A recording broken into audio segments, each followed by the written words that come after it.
pessoal, o programa Som da Casa pela TV Univale. Hoje aqui estou com o Telmo Bonanoni, baterista da banda Outra História. É isso aí, Telmo? Isso aí. Beleza. E aí, Telmo, como é que tá o trabalho da banda aí? É legal? Cara, o trabalho da banda tá legal pra caramba. A gente tá numa fase de composições novas. Tá pra sair o CD aproximadamente daqui uns 4 meses. Músicas um pouco mais, digamos, maduras. A gente gravou o nosso primeiro em 2005 e essa formação que a gente estava gravando o segundo, com 2 músicos novos, o Maurício Loureiro na guitarra e o Juliano Grou no baixo, com um som um pouco mais, como falei, maduro, as letras e o conteúdo musical também correspondendo com as letras, chegando num clima rock and roll, anos 70 e 80. Massa. E essa está sendo a nossa novidade para a banda, assim, deu aquele up que estava precisando. Estava meio parado, assim, a gente estava meio na saída dos músicos, sai músico, entra músico. Certo, certo. Ô, Telmo, e tu começasse a tua vida de músico mesmo com a bateria? Bateria. Não, na verdade eu comecei tocando violão. Comum, né? Tentei arriscar. Acontece muito isso, o cara começou com violão, vai para bateria, o baterista vai para guitarra e assim vai. Isso, mas não me deu muito bem não. Até hoje não consigo tocar, conheço até as notas e tal, mas não é muito violão. Praia não. E na minha rua todo mundo tocava violão. Então a gente queria montar uma banda e seria banda de só violões. Né? Alguém da bateria. Aí, pô, tive a... Bom, eu gosto de tocar bateria, na verdade, acho um instrumento legal. Porém, hoje eu me sinto um pouco cansado assim, de carregar ela para lá e para cá e tal. É um instrumento que Tira é da garagem. complicado, né? A questão da logística dela, né? Isso, é muito complicado. Tira da garagem, bota pro carro, do carro monta no palco, do palco monta... O baterista é o sofredor da banda, né? Isso aí. Porque o instrumento é complicado para o transporte, toda essa questão, né? Mas é a tua paixão. Sim, cara. Pô, tá sendo, eu sempre comento com a galera da banda, assim, tá sendo o meu escape, a minha alegria, assim, nos dias que eu posso tocar e com a rapaziada ali, a gente rir, fazer o que a gente acha legal. E aí tu comprasse uma bateria, vendesse o violão, comprasse a bateria? Não, o violão nem sei que te levou, mas a bateria eu tive que comprar uma, assim. As primeiras, bom, isso aí dá pra dizer que faz bastante tempo. Essas baterias importadas eram complicadas de comprar na época, né? Com certeza. Poucas lojas que tinha, e quando tinha era... Não, e a prataria é complicado, né? Muito então, caro. A prataria é muito caro ainda, mas antes acho que era mais pior, caro, na verdade. Não tinha tanto acesso, para tudo, para guitarra, para cuba. Então as primeiras são aqueles cacos que a gente chama, de caco velho, assim, né? Aquelas coisas montadas. Aí comprasse o quê? Uma meia boca assim ou já comprasse uma legal? Não, era... Para menos de meia boca ainda, cara, assim, bem... Um pau velho mesmo. Pau velho, assim, aí peça de uma, pele de outra coisa, um tom de uma cor, né, aquela coisa que a gente acaba garimpando, compra uma coisa de uma coisa de outra, mas depois aí que eu vi que era aquilo que eu queria fazer, que fui estudando e tal, e falei, pô, não, isso que eu quero fazer, então vou comprar um instrumento decente, assim, e aí comecei... Vocês fizeram uma apresentação agora recente no Grito do Rock, né? Grito Rock, vamos dar uma olhadinha só na apresentação aí. Não sei por que razão se sofre tanto quando não se quer.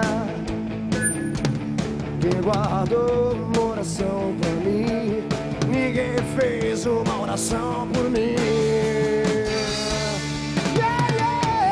Tudo bem, eu sei, eu errei também.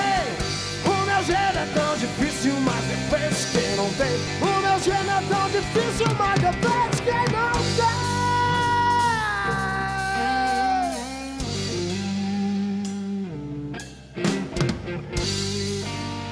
Outra história.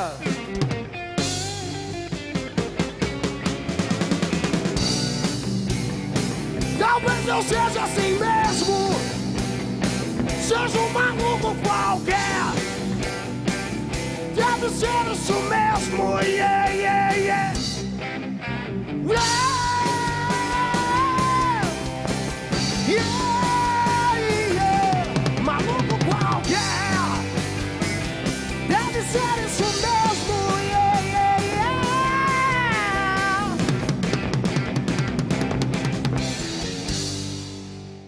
legal pra caramba a apresentação de vocês. Valeu, no Grito do Rock. E estão fazendo muita apresentação com a banda? Olha, Desidério, a gente sabe que espaço para música própria, como a gente está encarando agora a banda, bom, Itajaí são raros os lugares que a gente pode fazer um show como esse. Exatamente. De mostrar suas músicas próprias. Geralmente os bares já contam com os clássicos, né? Exatamente. Tu tá lá para fazer parte da festa, né? E não estás lá para mostrar o teu trabalho realmente. Então, né? E assim, ó, eu até um dia eu ouvi tu falando uma coisa e eu já repeti isso para outros músicos. Eu acho que foi no Big Pub que tu falasse que tu já estava de saco cheio de tocar Creedence, né? Isso, a gente não tem nada contra Creedence, até porque é uma banda que tem um monte de coisa em casa. Realmente. Mas eu entendi o que tu quis dizer. Inclusive já falei para outras pessoas, digo, pô, eu vi um camarada meu falar que ele já estava de saco cheio de tocar Creedence. É porque realmente a gente quer tocar a nossa música. Exatamente. Né? Os caras já fizeram história, na verdade, né? E eu agradeço eles e tenho muita coisa boa deles, né? E é legal essa necessidade de que tu sentisse, que tu demonstrasse, que tu praticamente desse um grito, né? De, como que diz, não, quero fazer a minha história também. Exatamente, né? Não quero ser, porque é diferente de uma banda cover onde você se veste igual, age igual, pega os capoetes dos caras, é uma cópia praticamente. É diferente de quem, por exemplo, compõe, tem a sua identidade, né? Eu acredito, cara, a gente vem conversando isso com a banda há muito tempo, que acabou sendo um assunto que toda banda que está a fim de chegar numa satisfação, eu nem vou dizer, pô, como a gente sonhava antigamente, para querer ser o rockstar, não sei o que, blá, blá, blá.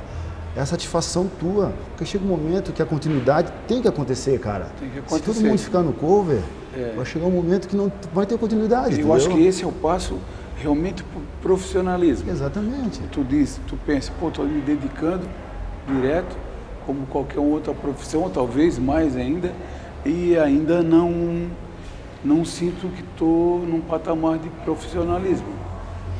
Né? Então, tu está buscando essa Eu acho que essa satisfação que eu estou hoje podendo viver com a banda, a gente gravou em 2005, essa gravação, esse nosso CD de 2005, ele acabou sendo uma coisa muito rápida. A gente estava tocando com os músicos para valer em barzinho, tocando cover. Certo. Daniel B apresentando as músicas dele e tal, e a gente gravou. E essa, muito rápido foi a gravação do primeiro CD. Essa está sendo, pô, a gente tá vendo o que a gente quer fazer realmente, com calma, para ser legal pra gente. Tipo assim, pô, se a galera vai gostar ou não, é uma consequência. Eu li uma entrevista do Van Halen, que ele falou, cara, primeiramente tu tem que fazer e gostar. Tu gostando já tá bom. Se o resto, se a galera gostar, porra, então é tudo que o músico precisava. Exatamente. Né? Eu tô pensando dessa forma. Eu também cara. acho que o primeiro que tem que gostar é o cara. Exatamente. Né? Pô. Se no caso do meu trabalho, a música que eu gosto, eu canto e subo no palco, meto a cara e canto mesmo. E isso é importante pro cara. O cara tem que gostar. Ah, será que o pessoal vai gostar? Não. Aí tu cai numa coisa que praticamente tu fica gerando círculo, porque tu diz, pô, será que o cara vai gostar? Será? Pô, mas não é a música que está na onda agora.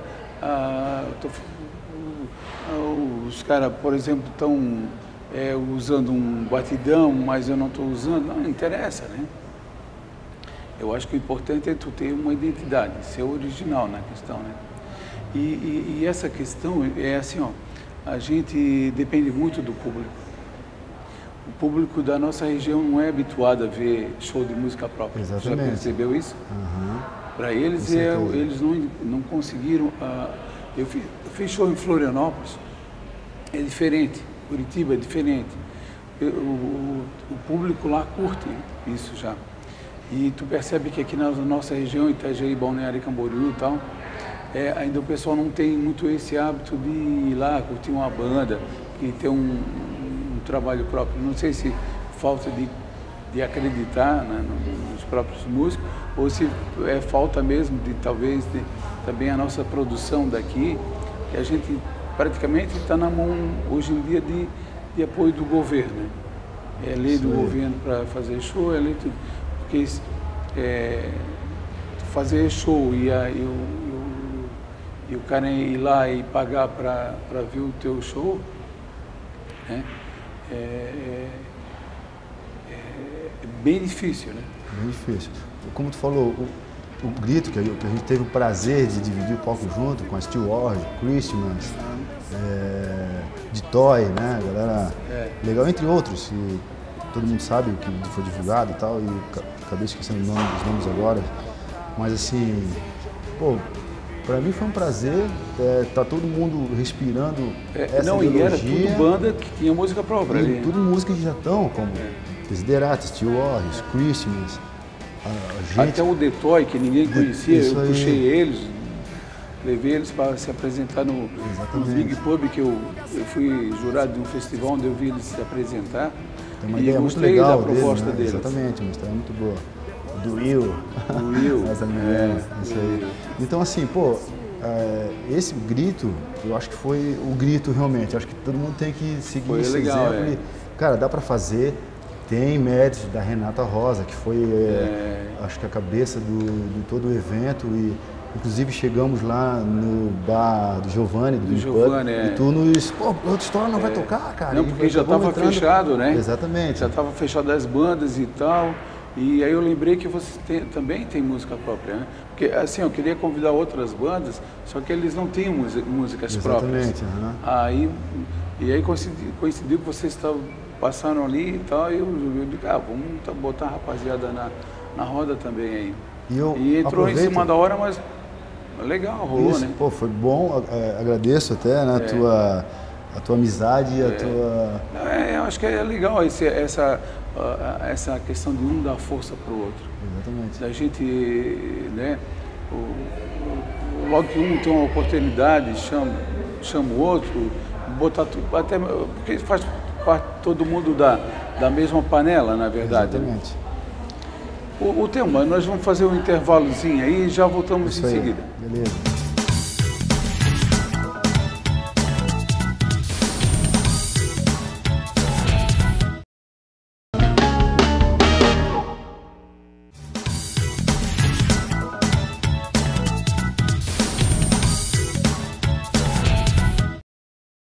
Olá pessoal, programa Som da Casa pela TV Univale. Hoje aqui estou com Telmo Bonanoni.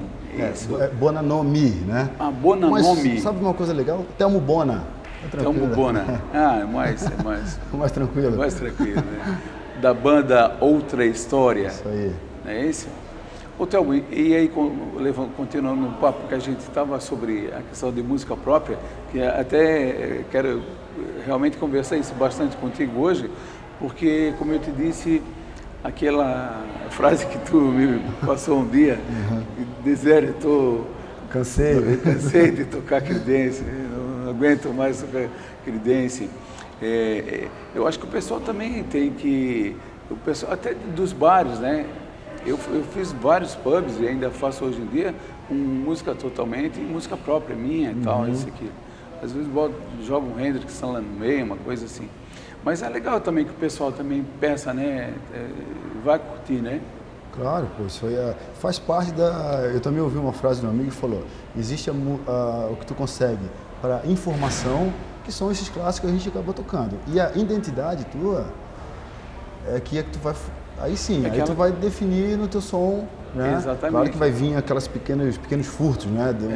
De Creedence, de LED, de Rush, enfim, do rock clássico, né? Mas a continuidade, cara, tem que acontecer, o pessoal tem que voltar a gostar. Eu acho que é uma maneira de realmente de tu dar aquele passo para o profissionalismo, para a banda existir profissionalmente, né? E vocês têm um CD gravado já, Telmo? Isso, nós gravamos um CD intitulado Longa Jornada, em 2005. Sim. E estamos finalizando o segundo, como foi dito, e ainda não conseguimos achar o título. Certo. Mas o primeiro foi gravar em 2005. Isso aí. E esse segundo, vamos daqui, quem sabe, uns 4 meses, Já tá na parada. Esse ano vocês lançam ele? Ah, com certeza, com certeza. Porque depois tem a fase de mixagem masterização sim. E tal, né? E está sendo gravado aonde? No Estúdio S, do meu amigo Serginho. Certo, ele está fazendo parte também das produções. Pois é, quem está produzindo é vocês e mais o... Outra História e ele, né? O Serginho tem umas ideias super legais, assim, está deixando nós super à vontade no estúdio, o cara também conhece bastante. Porque hoje em dia é muito importante o produtor. Né? Aqui na nossa região ninguém se preocupa muito com isso, mas o produtor aí no eixo de Rio e São Paulo, por exemplo, nos grandes centros, o produtor é a peça-chave. Né? Às vezes pega um produtor, o CD não deu um bom resultado, pega um produtor, esse funcionou legal, né? Então o produtor é uma peça-chave que hoje em dia a gente está conseguindo, está implantando, começando a usar aqui na nossa região, né? E é uma figura importante nisso, né? Eu acredito que acaba sendo a pessoa que acaba ouvindo o som como realmente diferente de como eu estou tocando bateria, apesar de estar todo mundo tocando ali comigo. Certo. Eu estou preocupado no que eu vou fazer, e no que parte que eu vou fazer aquilo, isso e assim por diante, para quem está tocando. Eu acho que ele está de fora ouvindo a música como um ouvinte mesmo. Exatamente. Né? O parecer dessa pessoa é muito importante. Ele consegue dar, de repente, vamos fazer ali assim, consegue sentir a música, acho que melhor do que a gente mesmo. Né? Ô, Thelmo, na apresentação do Grito do Rock, tem outras músicas que vocês fizeram lá, um show de quantas horas que foi? 1 hora? Acho que não chegou a dar 1 hora, mas próximo. A gente 45 minutos? 45 minutos, acho que foi, que era, né?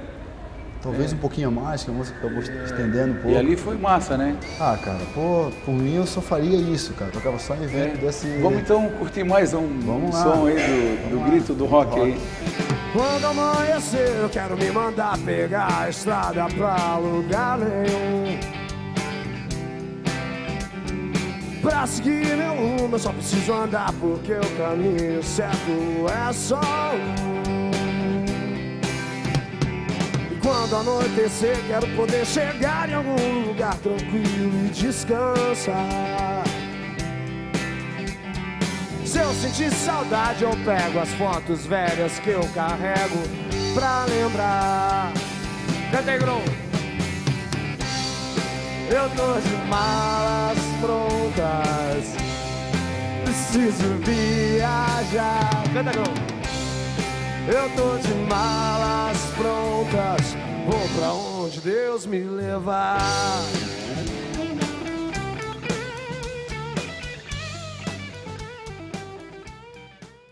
Legal, Thelmo, legal. O Grito do Rock é um evento mundial, né? O Grito do Rock tem uma quantidade de cidades no mundo todo que acontece. Nessa época, até no Brasil, na época do Carnaval, né? Cara, interessante. Eu tinha visto uma camisa de um amigo, Grito Rock e tal. Isso já talvez 3 anos. E quando a gente começou a fazer parte desse num projeto ali, nesse eixo de Itajaí, eu comecei a me interessar mais e acabou automaticamente eu conheci e realmente vi que é uma coisa, um movimento mundial, né? Mundial, muito. Vamos ver se pro próximo ano a gente vai botar uma lenha nessa fogueira aí para rolar tem que acontecer, né? Legal, né? Porque esse foi meio muito rápido, né? Muito rápido, com total méritos, né? As pessoas envolvidas. Tanto o músico como a Renata, que, como eu falei já uma vez, foi a cabeça do negócio. A Renata encabeçou ali, admiro se ela não fosse ela, exatamente. A coisa não tinha rolado. E acaba sendo, Desidério, como você falou, por ter sido rápido, muita gente não veio, e eu acredito, cara, hoje, realmente, que perderam, né? Porque, tava bonito, as bandas tocando realmente de verdade, né? Como assim, músicas que fizeram. Tanto teatro também que teve, exposições, todo o projeto. Teve lugares que, na minha opinião, assim, né, em Itajaí foi bem melhor produzido, bem melhor, se preocuparam melhor com a nossa satisfação também. Sim, apesar de pouco tempo, foi melhor do que outras cidades. Que tiveram mais tempo, exatamente. Em outras cidades, simplesmente pegaram um pub, um bar e fizeram um evento dentro do bar. Pra gente que toca, a gente sabe que se preocuparam com a gente, que é uma coisa rara de acontecer. Então, exatamente. Deixar o músico à vontade. Mas é que assim, isso é legal, porque na organização, eu participei desde o começo. Exatamente. Vocês também, eu acho que já entraram no meio no caminho, mas acho que umas nas 3 reuniões, talvez, assim, tem o André da Steel Warrior, o Lúcio depois entrou também, e todo mundo dando sugestão, e todo mundo foi, quer dizer, a participação ouvindo o músico, né? Então, e o músico sabe o que ele queria, né? Então, por isso que conseguiu chegar bem num resultado legal, assim, né? Mas foi muito bom, né, cara? Como você falou, vamos trabalhar, tentar reunir o pessoal antes para 2014 ser um evento, fazer parte de um evento grande que né? Conseguir... Ô, Thelmo, tu vai ter que voltar aqui outras vezes, porque o nosso tempo já estourou aí, né? Foi legal. Eu faço questão que sempre apareça aqui que a casa tá, o som da casa e a casa está aberta para a gente sempre falar sobre o teu trabalho de bateria e sobre a banda Outra História. Tu quer deixar algum telefone para alguém que quiser contratar vocês para show, alguma coisa assim que? Claro. Né, um e-mail, alguma coisa, pode ficar à vontade. Antes de deixar o contato, queria te agradecer, Zero, obrigado aí pelo teu convite. Opa! Tu faz parte também desse movimento música própria, tu já tem a tua banda há muito tempo também. Inclusive, eu sou como o cara falou, o pioneiro já. A gente tem vocês como exemplo e tu foi um cara que sempre batalhou por isso, hoje está fazendo, tem essas portas para a gente mostrar nossas músicas e bandas novas e assim por diante. Obrigado. Foi um prazer conversar contigo. Valeu. Quem quiser contratar a banda de história aí, pode ligar para o meu celular mesmo, 9619-9441, meu nome é Thelmo. E se quiser ouvir músicas covers, rock clássico, e se tiver interesse na música própria, né? Os dois juntos, Os dois juntos, isso aí. Dá um tempero legal. Só dá uma ligada. Agrada gregos e troianos, né? Isso aí. Também tem Facebook, internet, aí fica fácil achar banda também, né? Hoje em dia. Beleza. Tá tudo aí. Beleza. E agradecer ao nosso público também pela presença aí, curtindo o nosso papo aí. Valeu, pessoal. Olá, pessoal. Estamos de volta aqui com o quadro de produção musical e eu vou mostrar para vocês o processo básico do que acontece numa mixagem e numa edição de áudio. Nós temos aqui no software uma gravação de violão e voz. Uma gravação muito simples, uma gravação básica, onde registramos aqui o violão em um dos canais e a voz no outro canal, aqui ó. Esse verde aqui é a voz. Vocês podem perceber que temos aqui o desenho gráfico da onda, da forma de onda, dos dois instrumentos, ou seja, da voz e do violão. Eu vou colocar aqui para que vocês ouvirem uma parte.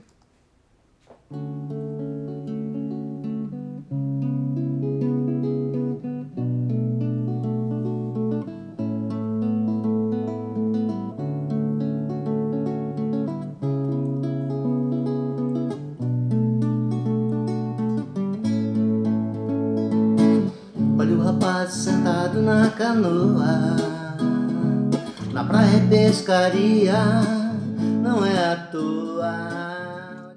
Bom, depois que se faz o registro do áudio aqui na sala de gravação, passando pela mesa de som, a etapa seguinte é a mixagem. O que se faz na mixagem? Se faz compressão, equalização, coloca-se efeitos nos canais individualmente. Eu vou abrir aqui para vocês, em um dos canais, um processador, que é um equalizador. Equalizar significa igualizar. Então a gente vai, através desse dispositivo, desse software, equilibrar as frequências. O que é equilibrar as frequências? Em determinadas situações, um instrumento ele pode soar mais grave, mais agudo, etc. E através desse dispositivo, a gente consegue, por exemplo, retirar uma parte de frequências graves do som, ou a gente pode também colocar essa frequência grave. Isso é um equalizador. É uma das ferramentas mais básicas e mais utilizadas em estúdios de gravação. Para a voz, nós fizemos também uma pequena equalização, retirando um pouco do brilho excessivo da voz aqui, e inserimos também outros efeitos. Dentre eles, um compressor. O que faz um compressor? Ele segura os picos mais altos da gravação. Além do compressor, nós temos também o reverb, que cria um ambiente artificial. Por hoje é isso, pessoal. Um abraço. Quando amanhecer eu quero me mandar pegar a estrada pra lugar nenhum. Pra seguir meu rumo eu só preciso andar, porque o caminho certo é só um. Quando anoitecer quero poder chegar em algum lugar tranquilo e descansar. Se eu sentir saudade eu pego as fotos velhas que eu carrego pra lembrar.